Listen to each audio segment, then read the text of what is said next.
3 alternative answers, A, B, and C, for each question. Decide which alternative is the most suitable answer and circle the appropriate letter. First, you have some time to look at questions 1 to 6.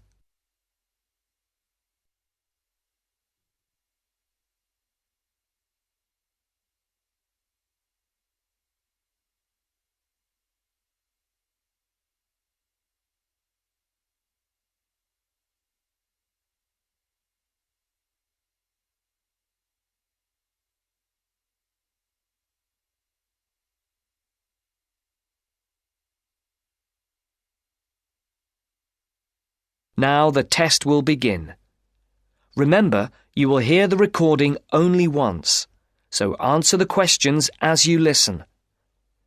Now listen to the first part of the conversation and answer questions 1 to 6. Thank you for calling Carline. So that we can best help you, can you please press the star button on your phone now? Thank you.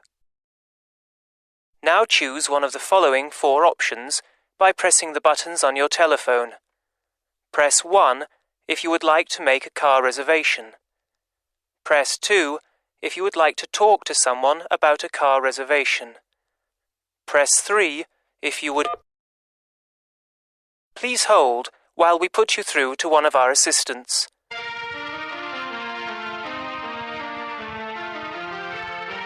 Good morning, Melanie speaking. How can I help you? My name is Mr. Maxine, and I booked a car several days ago to be picked up from Heathrow Airport in London, and I'd like to change the booking. I see. Have you got a reference? Yes, I have it here somewhere on a piece of paper. Here it is.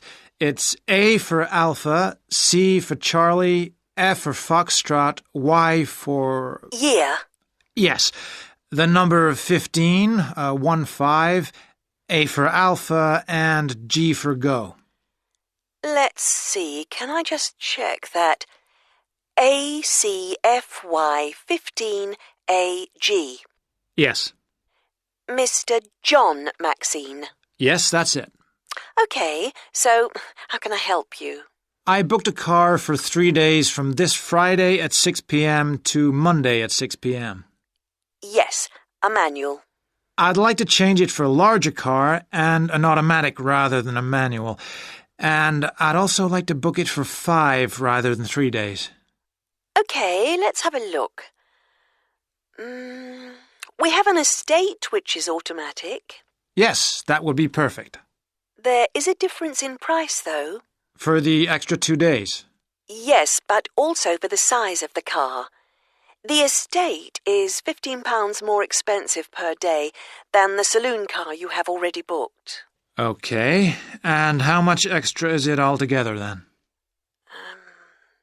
That makes it an extra £165. It seems rather expensive. The last time I hired one, it wasn't so much. When was that? Several weeks ago. I see. Before the speakers continue their conversation, look at questions 7 to 10.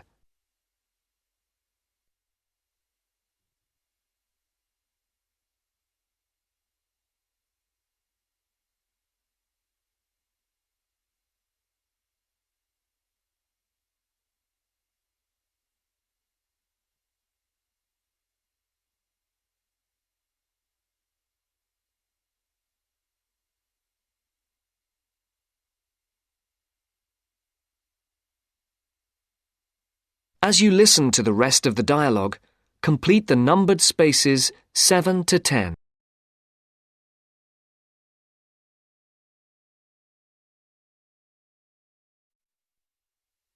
Well, it's basically because the rates change daily according to the cars available.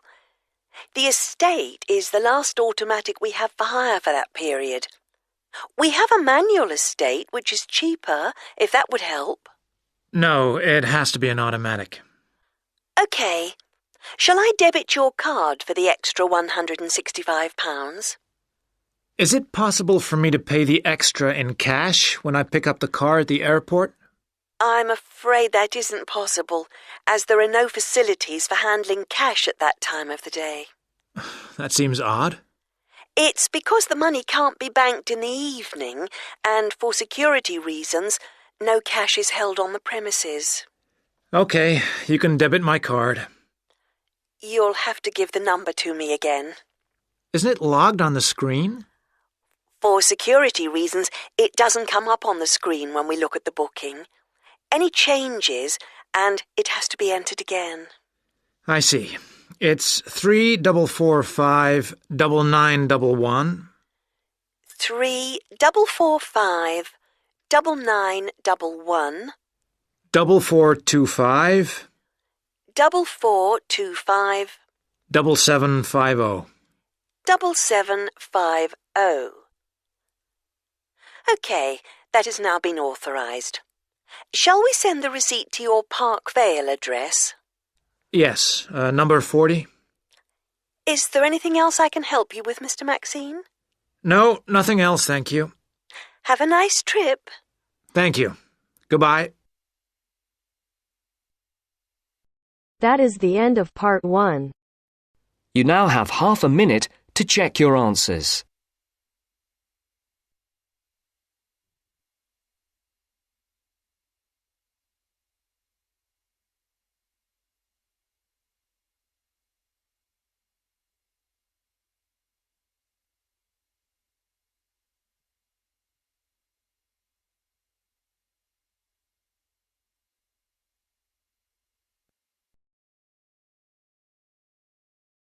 Now turns to part 2.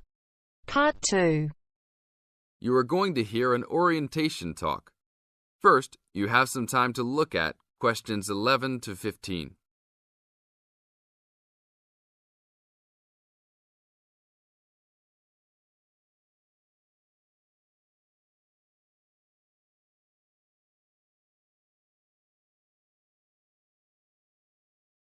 Now listen to the tape and answer questions 11 to 15.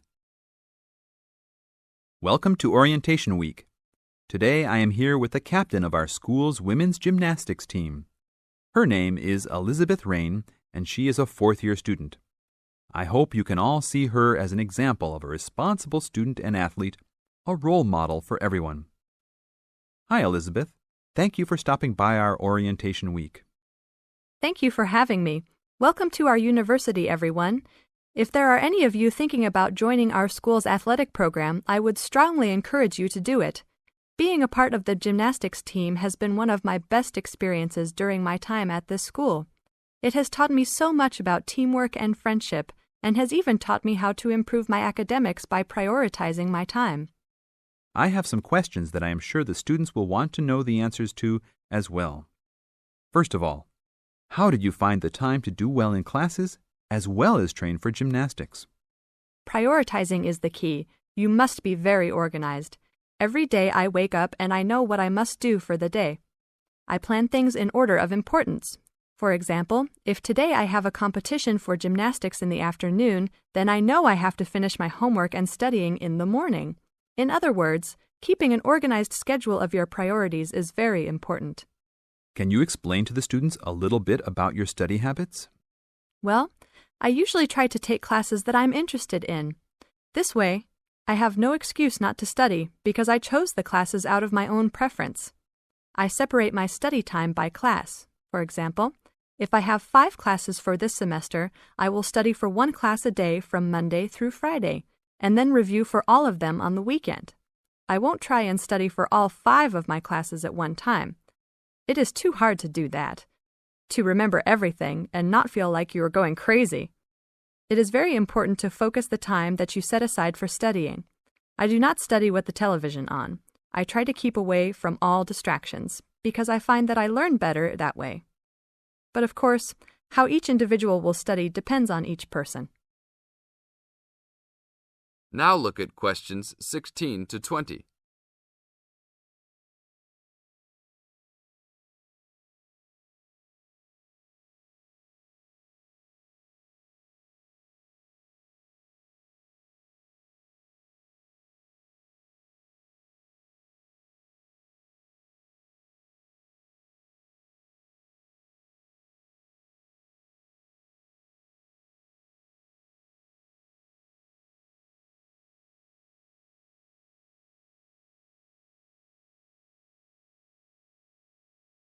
Now listen to the tape and answer questions 16 to 20.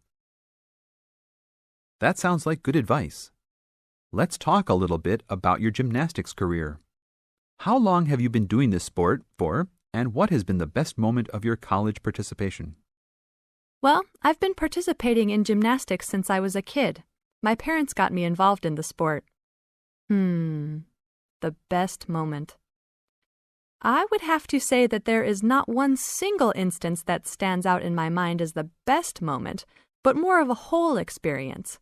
My first year in university was definitely one of the best years of my life. I met my best friends that year and really learned to grow up and be independent. Our team went to the national championships that year, and it was an incredible experience, so I would count the whole year as my best experience in college. How about the worst moment? It is true everyone goes through bad experiences. My worst experience would have to be the fall of last year when I broke my wrist. I was unable to participate in sports for the remainder of the year and had to learn how to write with my left hand. I guess when I look back at it, though, even though I wouldn't wish this to happen to anyone, this experience definitely made me stronger as a person. It taught me to look at life with a new perspective and to really value the friends and family that are important and close to me. Thanks for your time, Elizabeth. Do you have anything else you want to tell the new students? Just have a good time. Don't stress out too much, but be responsible for your actions. Work hard and play hard. That's my motto for life. That is the end of part 2. You now have half a minute to check your answers.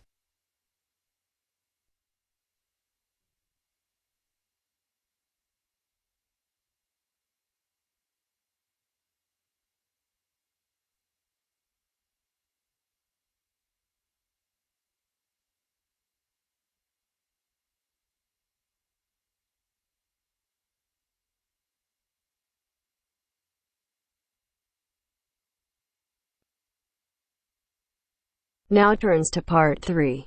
Part 3. You are going to hear a lecture. First, you have some time to look at questions 21 to 25.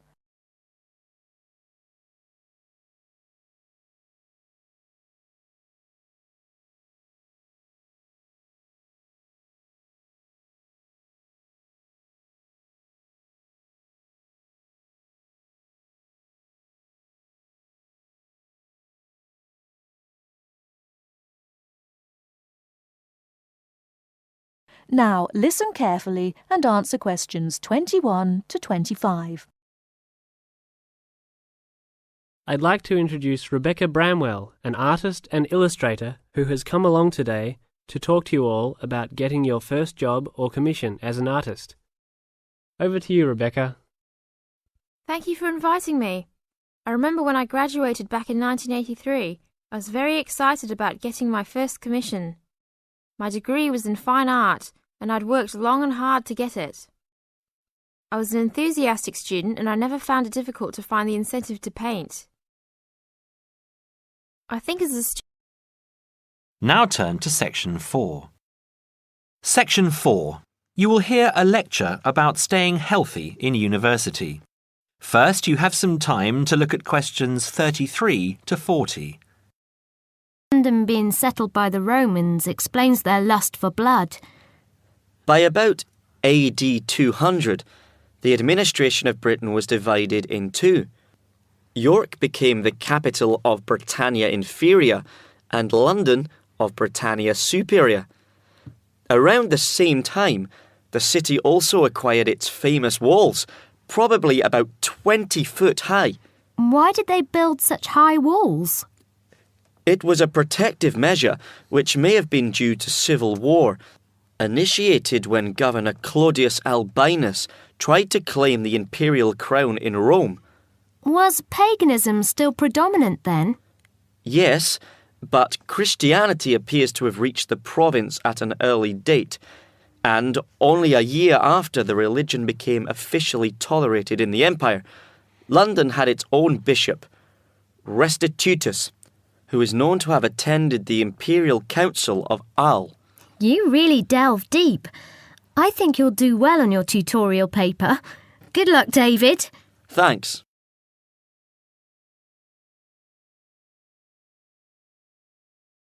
Good morning all. Welcome to our regular lecture on health issues. This series of lectures is organised by the Students' Union and is part of an attempt to help you stay healthy while coping with study and social life at the same time.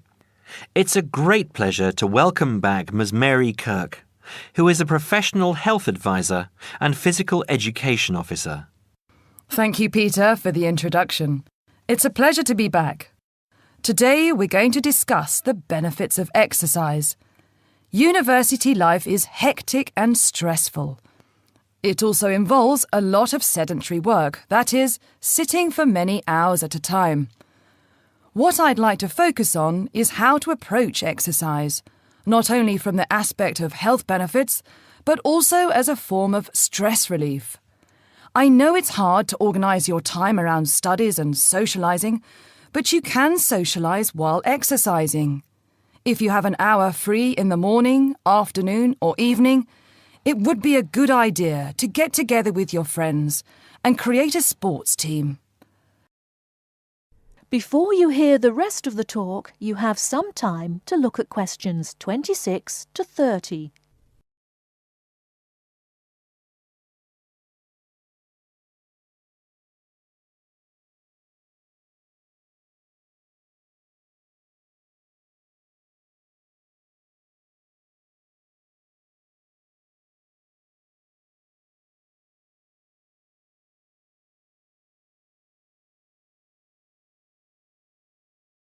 Now listen and answer questions 26 to 30.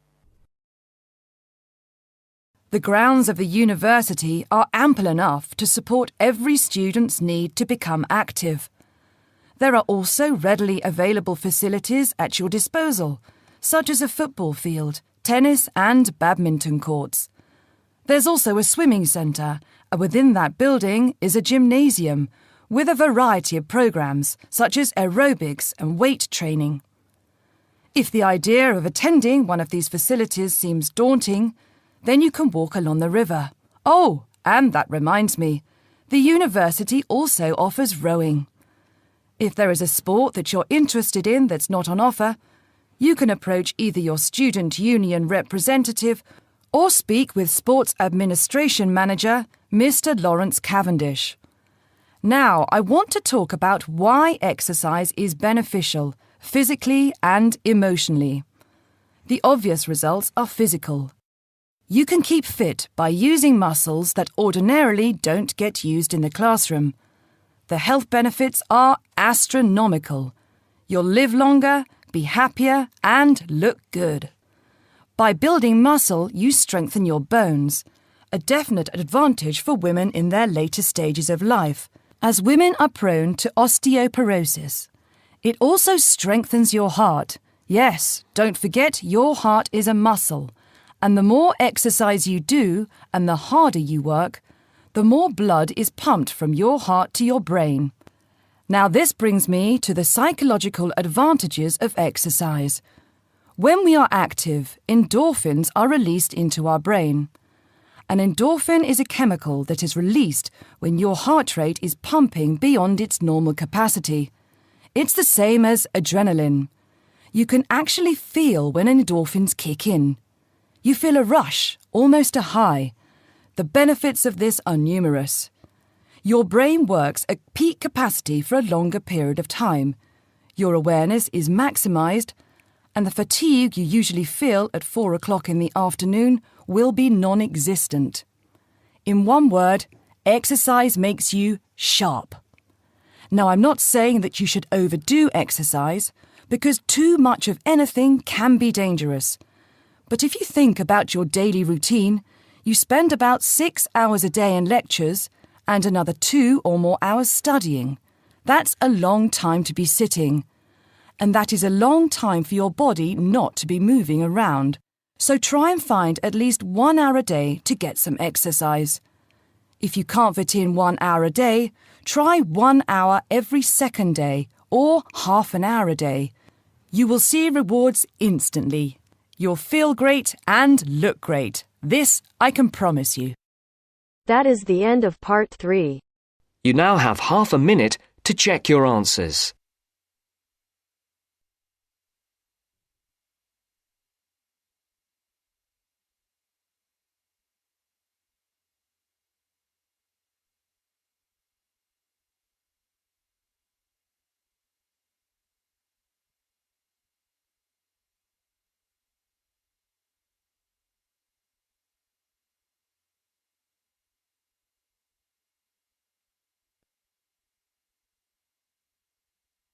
Now turns to Part 4.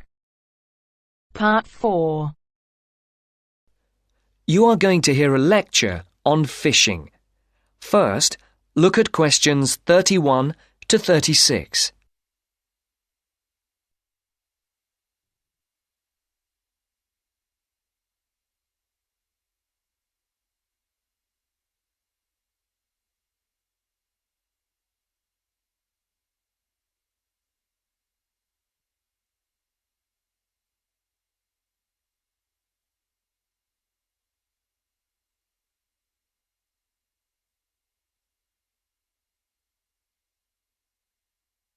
As you can see, there are 4 alternative answers, A, B, C, and D, for each question. Decide which alternative is the most suitable answer and circle the correct letter. Good morning again, ladies and gentlemen. And in case you've forgotten, my name is Dr. North from the Marine Habitat Research Unit at the university, and I'm going to continue from the lecture that I gave a fortnight ago on humankind's relationship with the sea from a historical point of view, and also on attitudes to different types of fishing. In today's talk, I would like to focus on the current problems in the fishing industry in Europe, and in particular, the present scarcity of marine fish. As with the last lecture, I've placed a book list, a few relevant articles, and a copy of this lecture on the department website. A statistic to begin with. Since the 1970s, stocks of the most heavily fished species have fallen, on average, by 90%. And why has this happened? Well, there's a chain of events which begins with the demographic changes that have taken place in the world over the last century. During this time, the world population has grown at a phenomenal rate, with efficient and heavy fishing, which is technology-driven, meeting the increasing demands for food. As a consequence, many fishing stocks in the European waters, from the Atlantic to the North Sea and the Mediterranean, are now on the verge of collapse. But the problem is not restricted to European waters.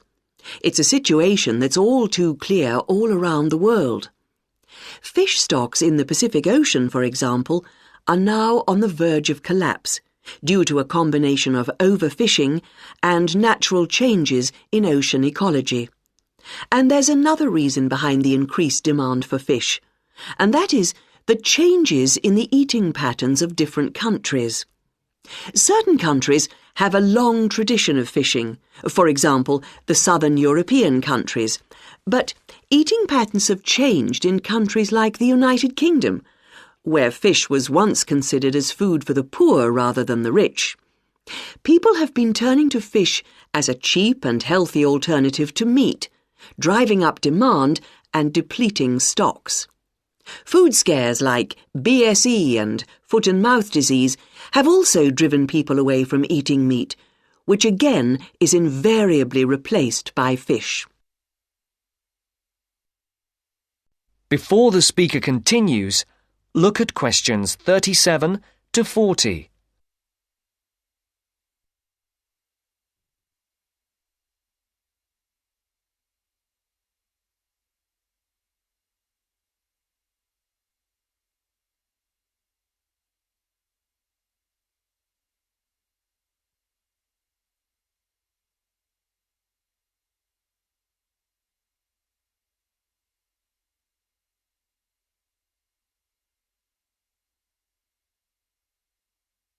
As you listen, complete the table. Write no more than 3 words for each answer.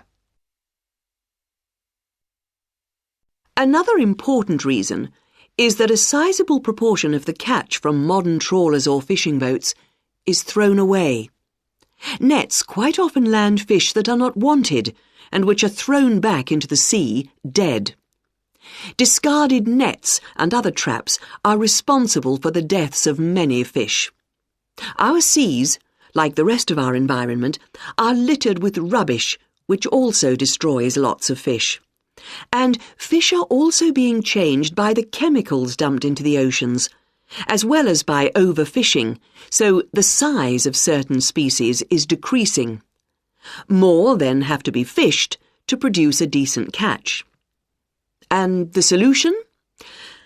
Well, there has to be more than one answer to the problem. Fish farms provide a partial solution, but the quality of the fish is usually inferior to those in the wild. Reducing the amount of fish that any one trawler or fishing boat is allowed to land is the most effective, but also the most unpopular measure. Countries in Europe like Spain rely heavily on fishing, and are naturally against any step which restricts their catch. But if the depletion of fishing stocks continues, there will be no fish left to fish. Take the disappearance of cod from the Great Banks off Newfoundland, which was once the richest cod fishing area in the Atlantic. After a dramatic fall in the cod population for some unknown reason, a ban was imposed, which, it was hoped, would lead to a repopulation of the cod stocks. The cod did not return, and many fishermen were put out of work. This is a scenario which we do not want to be repeated on a large scale. Now, if you look at this table on the screen, you can see where That is the end of part 4. You now have half a minute to check your answers.